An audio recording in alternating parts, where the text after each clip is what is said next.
chicken lollipop. Okay, let's go. We're gonna start by slicing into the top of that drumstick. Always be very careful with your knife. Make sure you're using a sharp one. Now, I have found that when I am doing chicken lollipops like this, it's easier to make those incisions and push the chicken down to form the lollipop shape once the chicken has been marinated. So here I'm completing this task before I've marinated the chicken drumsticks. A little bit tougher to do. But here we go. I am marinating them in buttermilk and pickle juice. A great combination. And this time I marinated them overnight, which really added to the flavor. It certainly helped to break the chicken down too. Okay, I'm preparing some other items here. I'm using potato starch and of course my boom spice. You can find that easy recipe on my YouTube channel as well. I'm going to give it a good mix because that is going to be the last item that goes onto our drumsticks. So there you go. I am just draining those out of that great marinade of pickle juice and buttermilk. And I'm just going to do some fine tuning here on those lollipops to make sure they are perfect and the skin is going to be able to get nice and crispy for us. Once the chicken drumsticks are prepared, we have to make sure that we season them up and be generous here. Again, there's my boom spice. Great combination of flavor in that spice. Make sure you rotate the drumstick all the way around and cover that and coat it really well in the spice. Next, you can go ahead and coat that up in the potato starch and, of course, more spice mixture. I'm trying to determine if potato starch will crisp up a little bit better than regular flour, so it's a great test tonight.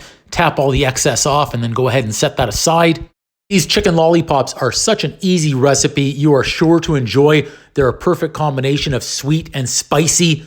I love the flavor combination these things have tonight.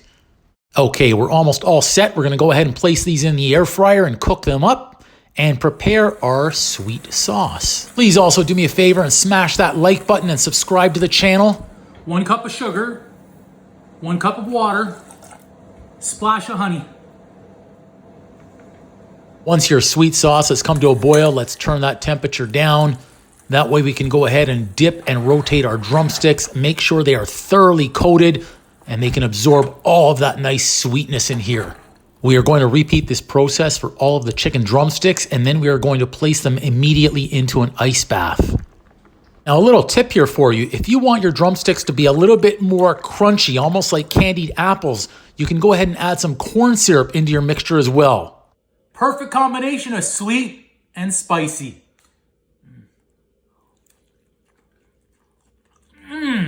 Oh my God. Boom! Look at that drumstick. Still smoking, still steaming. It's got the sweet, it's got the spice, it's got everything nice. Round of applause. If you're looking for a little treat to make for yourself or for the kids or for a birthday party, give these nice, easy chicken lollipops a try. It's a very easy recipe. Cooking in my kitchen, I always try and keep it easy. Also remember, please like, comment, subscribe, and share, and turn that notification button on so you can be one of the first to see every time I post a new recipe and you can cook right alongside with me. Until next time, happy cooking. Boom. I wonder if I'm going to eat all of these. That's how good they are. Delicious.